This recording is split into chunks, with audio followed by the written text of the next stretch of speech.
I tell people all the time, Ned's, this is my new thing that I'm saying.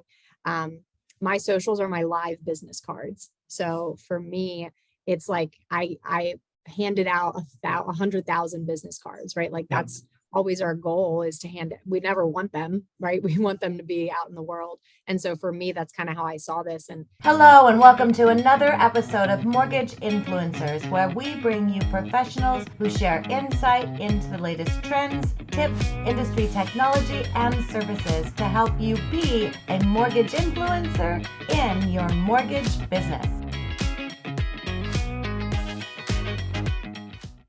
Okay, happy Wednesday. This is Ginger Bell, and we are in another episode of our Mortgage Influencers, and I'm so excited for our guest today and what we're going to talk about. So, Scott, welcome. Nice to have you joining me, and our special guest is Theoni Rapo, and we are so excited to have you here to talk about what you've been doing on your videos and TikTok. So if you have questions today, you can type them. We are live on our Facebook group. You can type questions in there, and then of course, type in the chat box, and we'll go ahead and see questions there.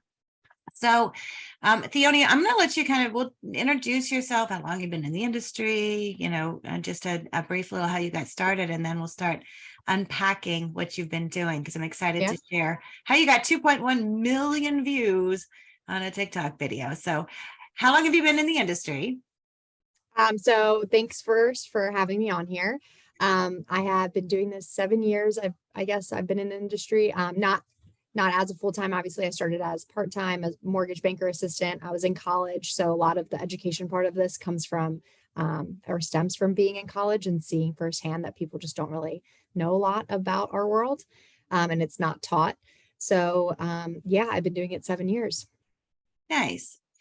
And so you started not as an originator, but then eventually, once you were finished with school, started originating. Yeah. And so what made you decide that you wanted to start educating and using video as an originator? So obviously one big thing is social media for our generation, and everybody was on it. And I was studying business and econ at the same time that I was a mortgage banker assistant. So I got to work with some really cool people. I got to learn a lot of things in our industry, as well as go to school for the same topics.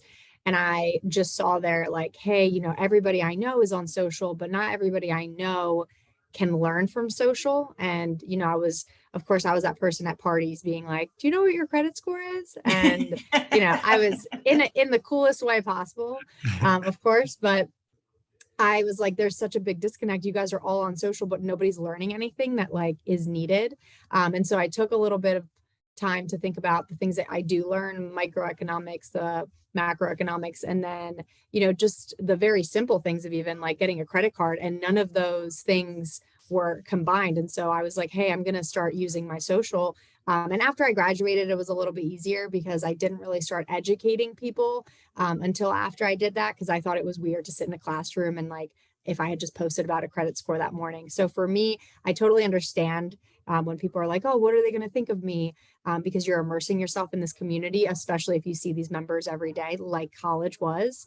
But really, after college was just this like flame. And then I started getting text messages of friends being like, thank you so much for forcing me to apply for a Discover student card at a party 7 years ago, whatever, because I just bought my first car. And I was that person. Before I had left, I pride myself that my sorority, we all took a chapter meeting on a Sunday and all applied for the Discover student card. And it's been awesome. So after I started getting those text messages, I was like, wait, I really taught people something. So then I took it over to social, because of course more eyes can just be on there so much easier. Right. And so on social, and I know for those of you who want to follow Theoni, and you have one handle, one tag for all of your social. So I think that's a really big lesson. Yep. And sometimes hard, because for those of us who have been around social, I mean, I got my first Facebook page in 2008 when my son got onto social. And so, I have my name, which is Ginger Bell. And then you go to other, platforms, it's like, well, I can't get that. A clown has my name, Ginger Bell. So I think having that to where you have, so what is your handle? I am Theoni the lender, all one word on everywhere.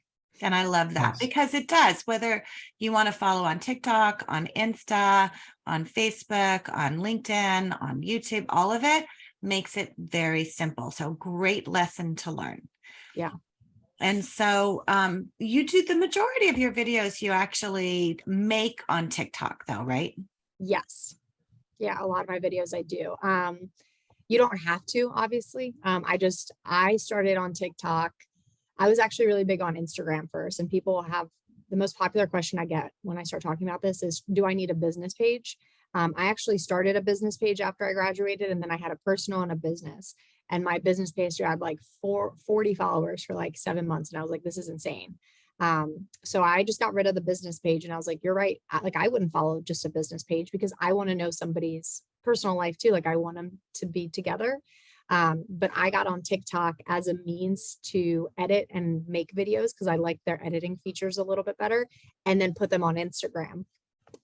So honestly, like I was just consistent with it because I posted whatever I edited, but it was really just to repost on Instagram until I had a video blow up one day on there, and kind of accidentally did it. I wasn't like trying to, but we talked about this, Ginger, a couple months ago when we met, but it was out of frustration, really, that video that first blew up a couple of years back. And so I did use TikTok as a means to edit and make the videos for Instagram. And so now it's funny that I've seen more growth on TikTok than I have on Instagram.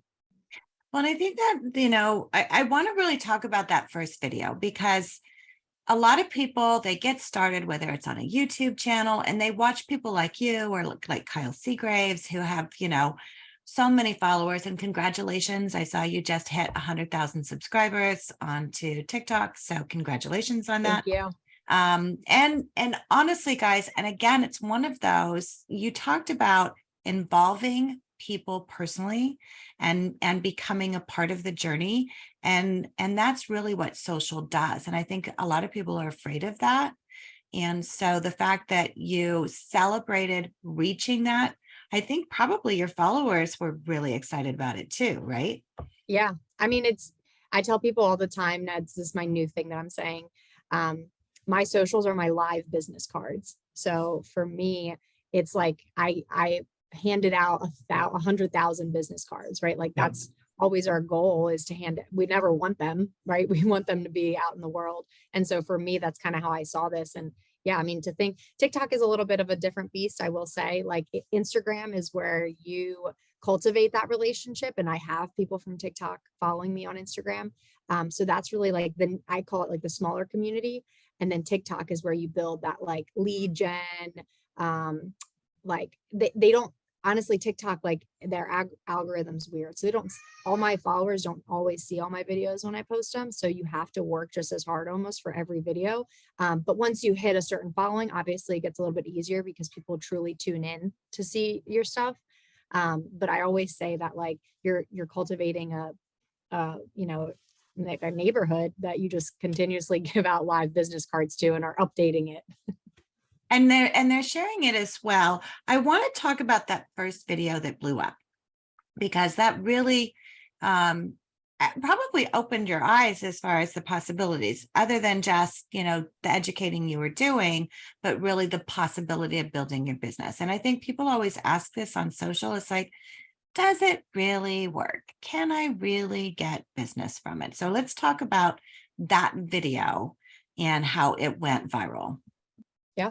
So what did you do? So it was frustration, right? That made you make that deal. So it was that week I had like way too many, and I'm sure loan officers on this call will understand this.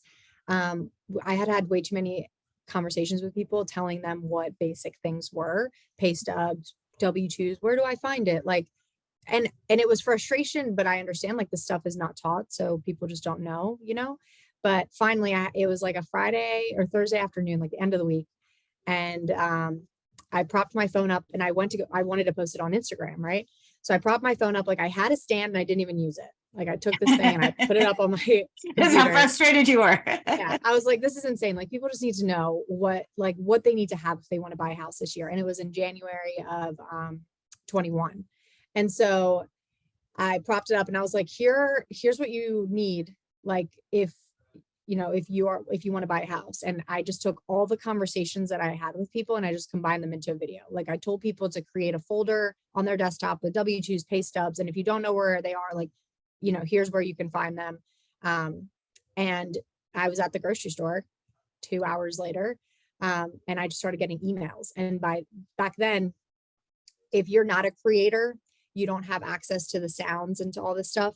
But back then you did, even if you were a business. So I had a business account and I had just my email in my bio. So the only way for these people to reach me, because TikTok, you can't DM someone if you're not following them back.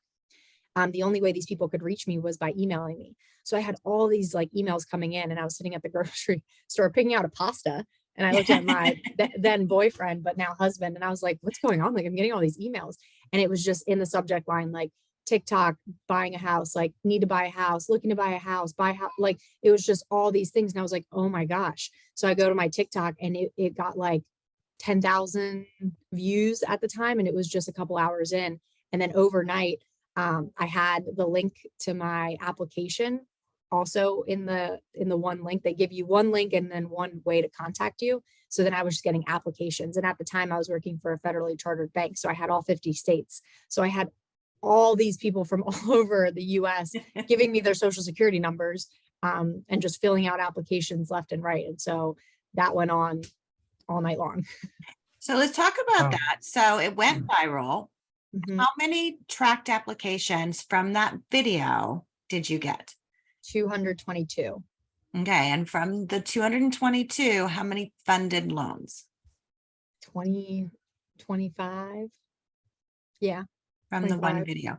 And the video, guys, and Theoni, you do a really good job of this, is you're very specific as far as for people to really follow directions. And so that particular video, you started with, hey, if you want to buy a house this year, this is what you need to do.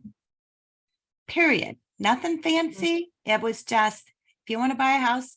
And then number one, it was, and I know I'm going to, we had posted your video below and we'll see if we have a few minutes, I'll show it for your next one that went viral. But it was just very specific. Here's what you need to do. Take care of your credit, open a credit card, pay your bills on time, save your pay stubs, don't quit your job.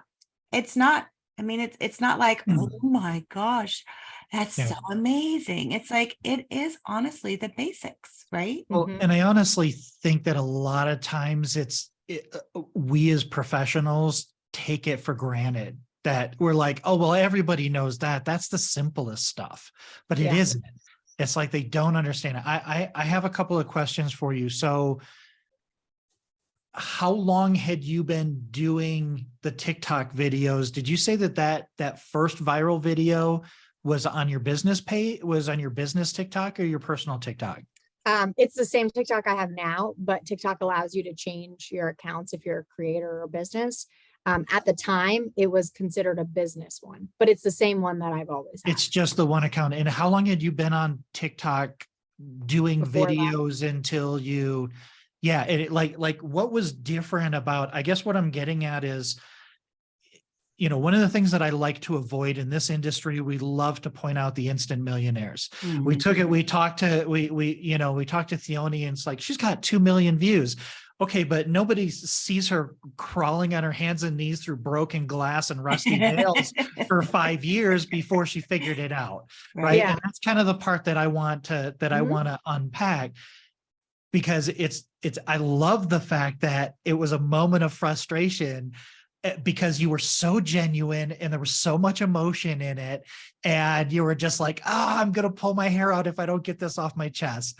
And you just got it out there, and it's like I've had the same experience where you're just like, okay, I'm not quite sure how people are gonna take that, but I had to get that off my chest, right? And it's like, and it seems like those are the ones when you're not trying that end up doing it. So how long had you been doing TikTok up to that point? And had you gotten even close to it, or Like, Yeah. yeah. So I was posting, I would say consistently. So at least 3 to 5 times a week for, Oh, okay. I want to say like 6 months, but I was on TikTok for a year before that all actually happened. So I had the account for so long, obviously, like we all did when TikTok first came out. I was on the dancing thing and that's all I saw. But then I started, like I said, using that platform to edit the videos, but it wasn't like instant, right? So I had one video go viral, and it wasn't anything to do with mortgages.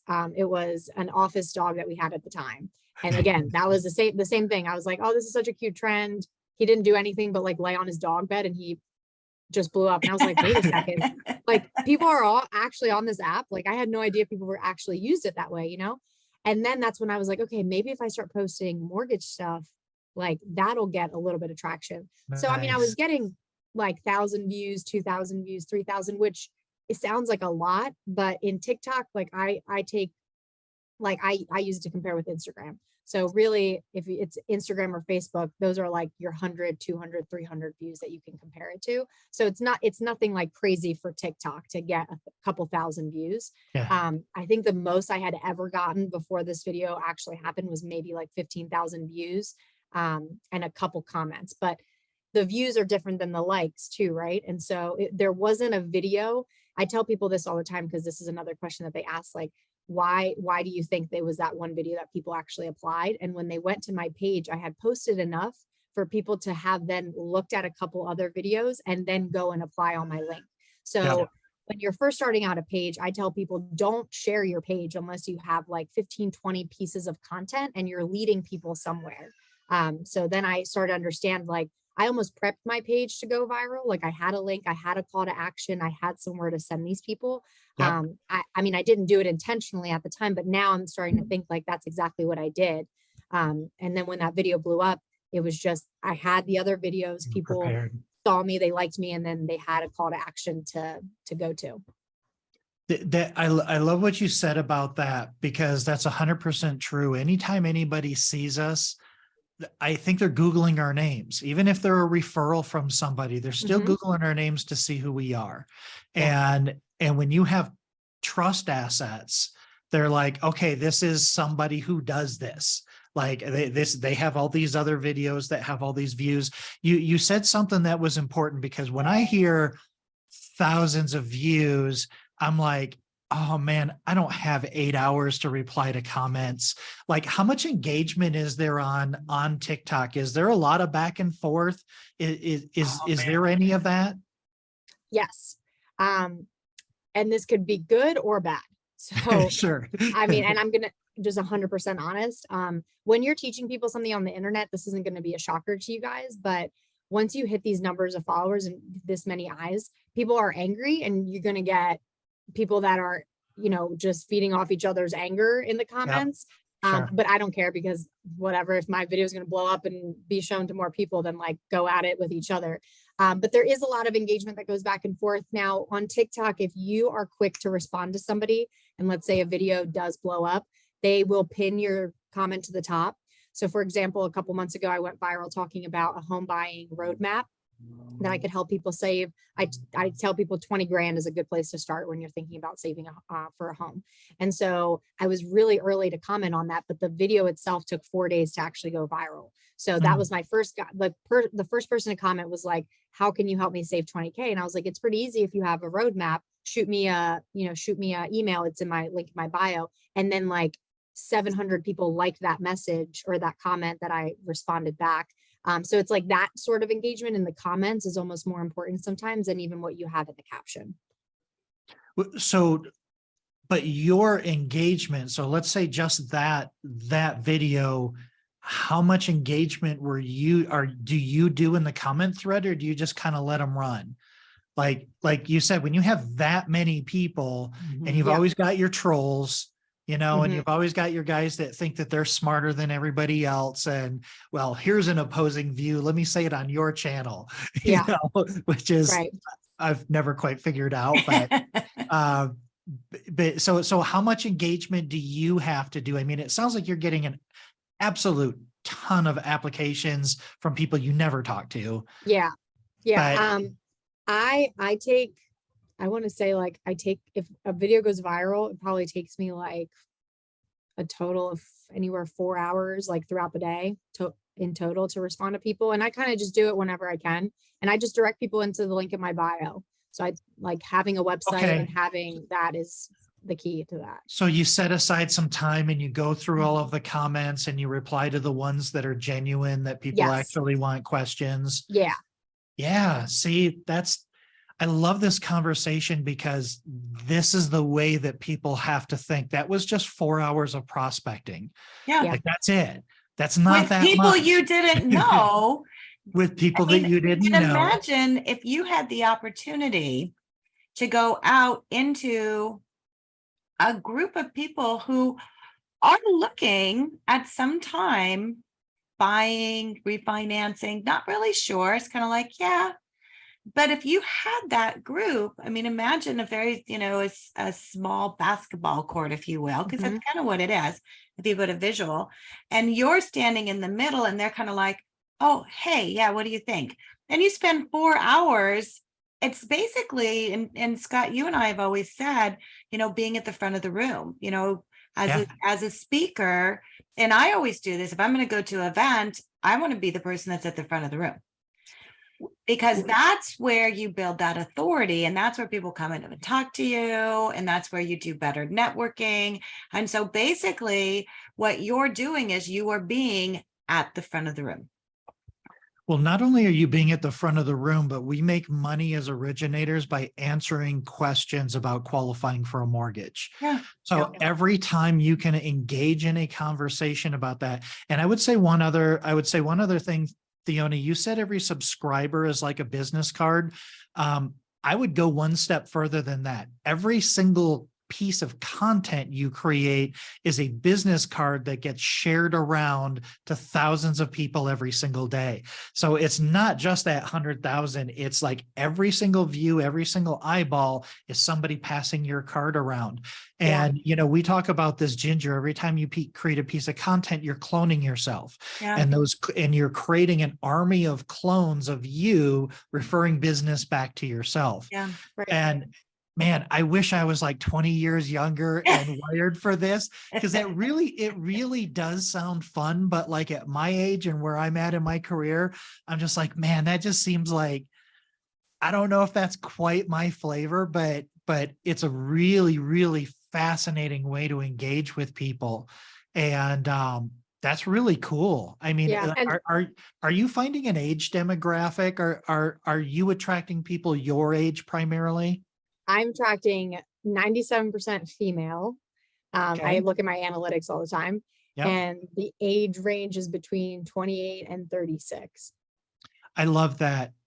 We're seeing a lot of numbers, like NAR's coming out with numbers. There are a lot more single women that are buying homes on their own now. And that's a real trend. So you really inadvertently kind of tapped into one of the fastest growing trends in real estate right now, which is empowered young single women. So that's really, really cool. Yeah. But I wanted to, because I mean, you do a great job, and the video that went, 2.1 million, you were putting your makeup on in your bathroom in the morning using a funny voice. So we'll drop that in below. And I was talking to someone about that the other day, and she goes, oh my gosh, I would never, ever do a video putting my makeup on. I don't even know how to do makeup. I have no idea. Like that was a rare occasion that I even put makeup on. Like, was it sped up? Was it sped up? The makeup part? Yeah. No. You did it in little clips, so it looks like I did it in little clips. So I propped my phone up. If you guys are creators and you don't have, like, if you're making these contact or these videos all the time, I have the case. I don't have it on right now, but the one that has the sticky part in the back of it, and it sticks to everything, and it's reusable. So I stuck my phone up to my mirror, and I just kept pressing like the little button to press to like go and stop. Because people don't like it. I mean, people like it too when it's just like one video, but because we all have ADHD, it's easier to follow along in like segments. And so that was the idea behind Yeah, the psychology of it is so interesting. But I want to talk because, we talk about generational, and Scott, you say, I don't know if I can do that. And I have these conversations all the time. And obviously the majority of originators are, over the age of, God And to only be knows clear, what it's right not now. can't, it's want. Okay, We can do anything we can. Anything we can do anything. But let's talk about, because there are several next older generation, that are doing very good content and are followed by younger. And there's a woman who is like a yaya. She's like a Greek grandmother who lives probably up in the Hamptons or something. And she's amazing and has so many followers, and I follow her, and she gives tips on packing and recipes and all kinds of different things, and has a young following, I can tell. So I think it's a matter of finding your voice and what feels comfortable, and that's probably one of the hardest things. So don't feel like you have to do the dancing, and I really recommend not doing that. Be an educator, because Theoni, and that's one of the things when you and I had an opportunity to meet, and we've had several calls, but when you and I met, it's like you are an educator first and foremost. Yes. And so you have just figured out over time what works for you and your voice, what you feel comfortable with, and that's being authentic, which we talk about all the time. Yes. Right. And that's what I wanted to chime in. There was a couple of things, and we're getting close to the top of the hour, but a couple of important things, because this is my first time meeting Theoni, and I think everybody that's watching here, you're not going to, any influencer on social, you can't be them, but you have to be able to pull out their characteristics. Theoni is just a genuine person. She's passionate, she cares, she's comfortable on camera, which is and the byproduct of her just being her genuine self. And I say this a lot, if we're face to face with a consumer, our close rate is high. Like we're 90-something%. Like if we're sitting across the table from them, if you can be that same person on video, you can have the same closing rate. But for some reason, we think we transform into this monster as soon as the camera turns on, and we're not comfortable and we're all weird.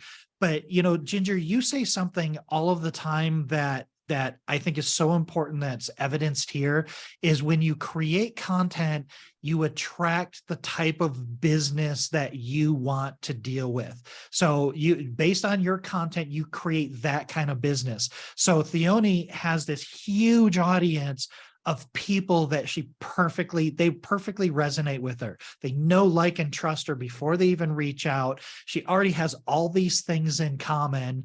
Would you say 92% single women between 28 and 32? Yeah, just women. I mean, it's probably more moms now that I had a baby. I know this isn't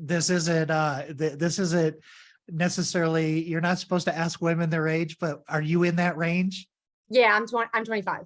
Okay, you can ask young women their age, I guess. So, okay, so you're 25, but see, I think that is absolutely amazing that people need to pay attention to, because she didn't go out and craft this audience. She just put herself out there. Just you put your passion out there, you put what you love to do, whether it's with one person or whether there's 100,000 people, you would be the same person talking about the same thing and just being genuine. And I just think that's absolutely fascinating when we see these formulas, Ginger, that we always talk about. Yep. And we can be able to point those out and say, this is exactly what we're talking about. Such a great conversation. So Ginger, I'll let you bring us home. Well, could you pop up one of those videos? Because they are hilarious. Let's do that. Let's take a minute, and I'll share with you. And while I'm doing that, so the video that I'm going to show, it's over 2.1. I know when you and I were texting back and forth at Christmas, I think it was like at 1 million then. So what has that given you so far as applications? So because I don't have obviously the license anymore, 50 states, I moved to Annie Mac about 6 or 7 months ago. Now I have a pre-qual form And that so far is a little over 300 that I've gotten in. Okay. Yeah. So 300, and the video was done right before. It should be pinned up to my profile. Oh wait, maybe it's not. Huh. Man. That's okay. There's 2 point. That's the one. Yeah. Right there. Yep. Okay. So, and I'm going to show it. We're going to go a little bit over, guys. Normally we try to keep it to 30, but I mean, we could go all day on this. Sure. So this is you, and you did it in the clips, but you used a voice. So that's one of the things. And that's probably maybe the second, we'll have you on again and you can kind of unpack what that looks like. Yep. So was this a trending voice on TikTok? Yeah. So TikTok, it was not just that voice, but TikTok came out with different voices. So one sounds like your Siri, one sounds like a Disney character, like it just sounds like different stuff. I think this one was called the Jokester.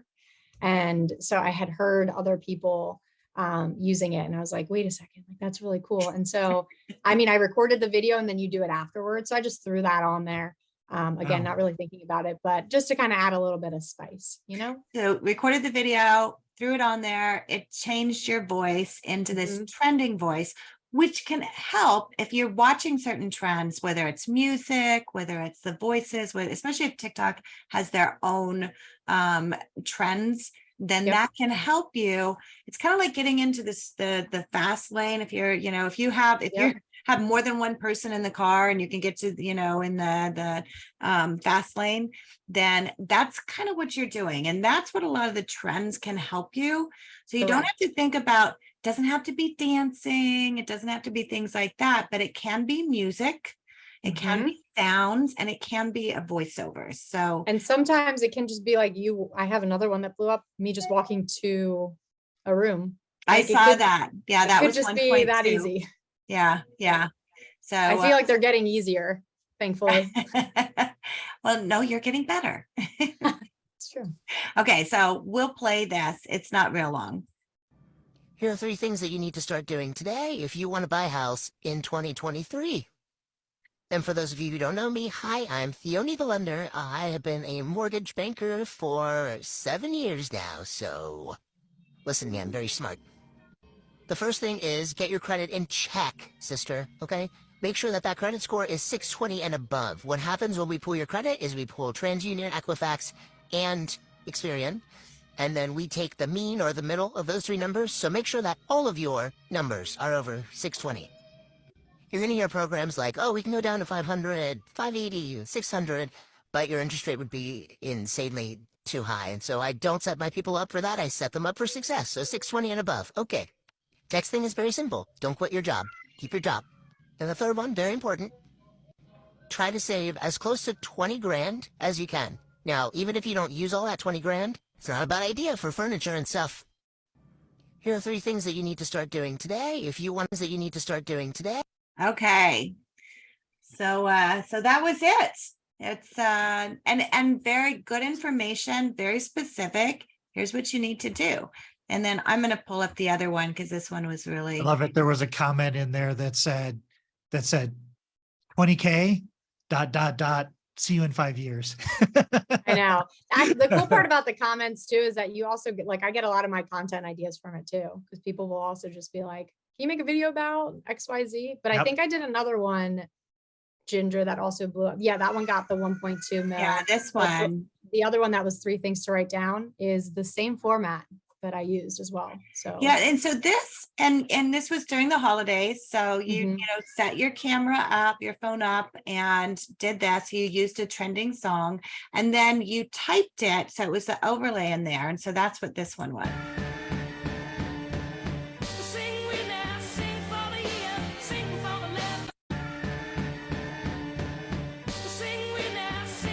So the thing with something like that, because you have a bit of script on there, so you're not going to catch it in the first one, but it loops. And so at that, they can watch. And I don't know, did you get a lot of comments on this one too? This one was where I got my And so I learned, I was like, okay, maybe I should have been more specific. Like, you learn as you go, obviously. So I should have said, if you start every month, and people didn't understand that. So they were like, what bank account gives you that big of a like return? And I was like, no, you have to save that every month until September. So some people just didn't get that. And then it kind of just blew up that way. But that taught me that I needed to just be a little bit more specific when I say stuff. So some people that got it understood. And then they kind of like fought for me in the comments. But after a while, I was like, whatever, like, I'll just make another one, I guess. Yeah, move on. And that's it. And you can kind of learn from those things. And so you have such a great mix of combining, but you really do. I mean, everything that I see in here is educating. I love the ones you did with your sisters, your younger sisters, asking them. Those are funny. Those were really funny. So, that's the whole thing as far as, getting comfortable with it. So how many videos are you doing now? Are you doing more or less than when you started? I try to do the same, 2 to 5 a week. 2 to 5 a week? Yeah.